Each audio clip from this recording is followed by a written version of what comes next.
So we're going to discuss MS treatments today. Now, one of the core main ways to treat MS is through DMTs, and what that means is disease-modifying therapy.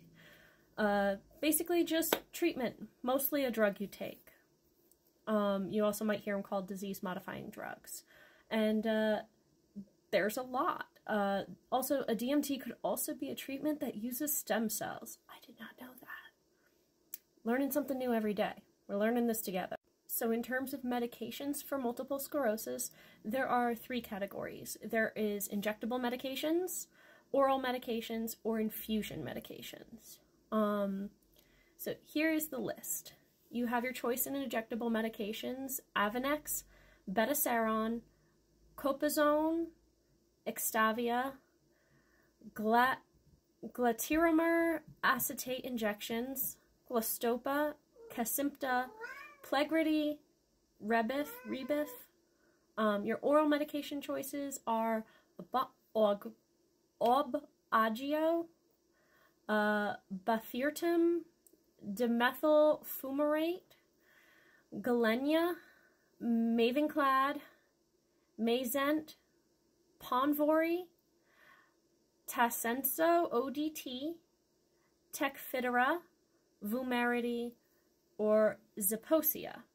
And then you have your option of infusion medications, which are Briumvi, Lemtrada, Noventrone, Ocrevus, Tyruko, and Tysabri. Now, in my video discussing PPMS, we discussed how there was only one medication that could be used to treat and manage PPMS, and that would be Ocrevus. And you can use Ocrevus to treat RRMS as well, so it's kind of multifaceted in that sense.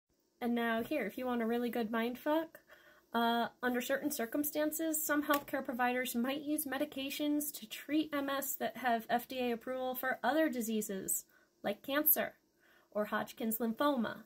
Currently, the medication, I'm choosing an infusion. For me personally, I only have to go 2 times a year, and I have to go to a cancer treatment center, and I am getting rituximab, which is used to treat MS, but not as commonly.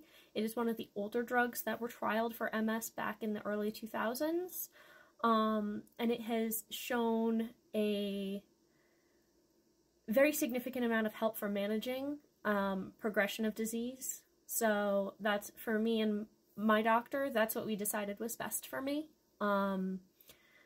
He did discuss doing like monthly injections, and I just looked at him and he's like, yeah, we'll send you home with the stuff. And I looked at him and I'm like, I'm not stabbing myself. I can't do that. Like, I just don't have the balls to do this. So that was my choice. Now, all of these medications come with intense side effects. I will link below the exact link to the medications list. It comes from the nationalmssociety.org, which is pretty much my mainstay place where I like to cite from because they know the most. And they kind of cover the most. And if you're suffering from this or need resources or need to learn more about it, this is where I was encouraged by multiple health professionals to really focus on. So there is a risk along with MS treatment that you can form called PML, or progressive multifocal leukoencephalopathy. I can't fucking pronounce it. I'm gonna show you guys this word, like, what the fuck? Look at this fucking word! I'm gonna give you a chance to pause this and read this, but I think you need at least 2 PhDs and 1 master's degree to even begin to pronounce this, because what the fuck? So if you chose to not pause and read, basically PML is caused by, at some point in your life, contracting the John Cunningham virus, also known as the JC virus. Most of the time, people don't know that they've contracted this virus. Your autoimmune system kind of just handles it in the background, doesn't really show symptoms very often. So your doctor will test you for it through a series of blood panels.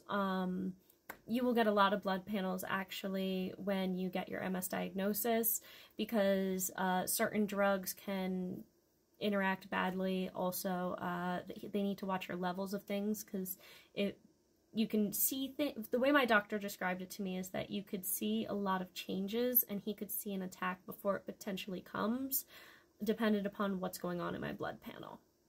But also, if you have at some point contracted JC virus, it will show up, and then that will actually keep you from being able to take Tysabri.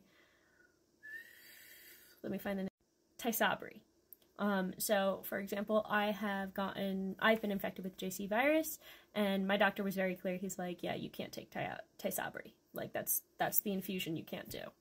So below, I am going to actually include the link of all of the different medications. If you would like to look them up individually, please feel free. And I will discuss PML more in depth in the next video, because it's actually kind of important and tied with MS specifically. It's tied to other diseases too, don't get me wrong, but it is tied to MS, like, pretty intensely.